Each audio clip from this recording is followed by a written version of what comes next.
دوستان عزیز، منزل نوبتی ما یکی از طربخانه‌های عائلوی شهر سمرقند طربخانه جسمین می باشد. با ما باشید تا اینکه از شرایط و امکانیت‌های این طربخانه خبردار گردید.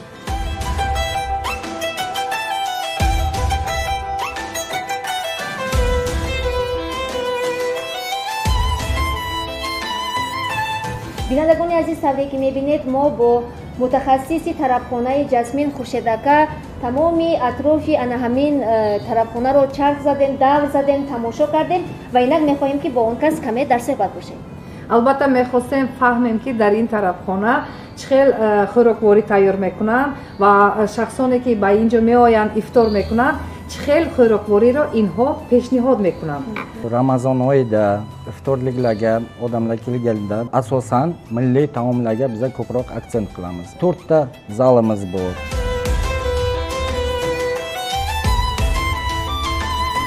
Bizga xamirlik ovqatlar bor, go'shtlik ovqatlar bor, suyuq birinchi ovqatlar bor.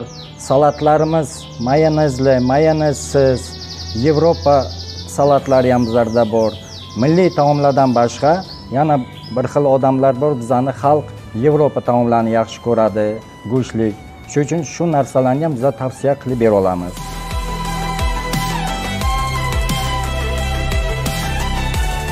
شده که مثلا ما سحری اومده نمیتونیم، ما سال دکتر با چه کنیم؟ شما با زنگ زنیم، شما دستافکا کرده میتونید؟ ما با برده خونه برسونده میتونید؟ Hozir Ramazon oyida niyat qilganlar uchun bizga dastavkamiz уже ko'p soatli ishlashni boshladi. Soat 3 dan 5 gacha, ertalab soat 9 dan 23:00 gacha bizda dastavka bor. Ajoyib. خیلی خوب. خیلی خوب. بسیارتر اینجا از آواز خوش پرنده ها هم لذت میبرید. من آواز شنیده ایستادید، خیلی چرا زده خوانده ایستادن.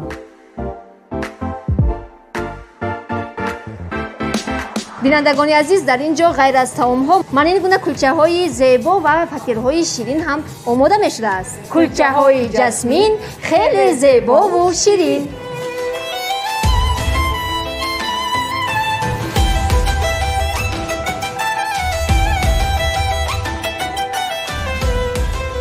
Bizani ikkinchi restoranimiz ham bor. U vokzalda parkini eshigini oldida, Parksezda, Bog'dod ko'chasida joylashgan. بینندگان عزیز، من ما طربخانه جسمین یک رو با همراهی خورشیدکه دیده برآمدیم و شما نیز نمایش دادیم. و نگفته نماند که این طربخانه در آخر کوچه امیر تیمور و در اولی کوچه سلیمان بخاری است و عمیق‌ترش گویم اگر روی سمکوچ افتا است. و اکنون می رویم به طربخانه جسمین 2. مرحمت.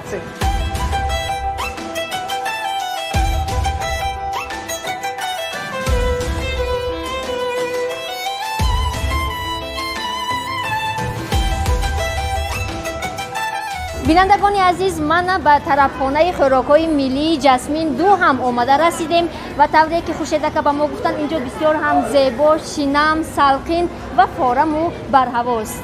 و همش میان رو دوستان عزیز، همراهی عائلتان، دوستانتان، رفیقانتان، خویش و خویشاوندانتان بر این طربخانه تکلیف میکنیم. مرحمت.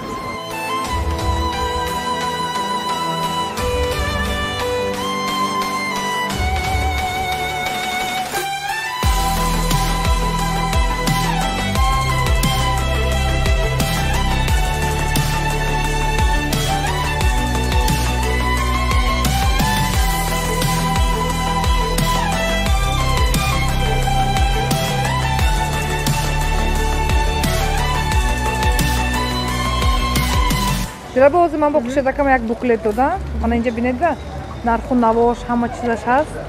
چی ها داره دیدم عجیب.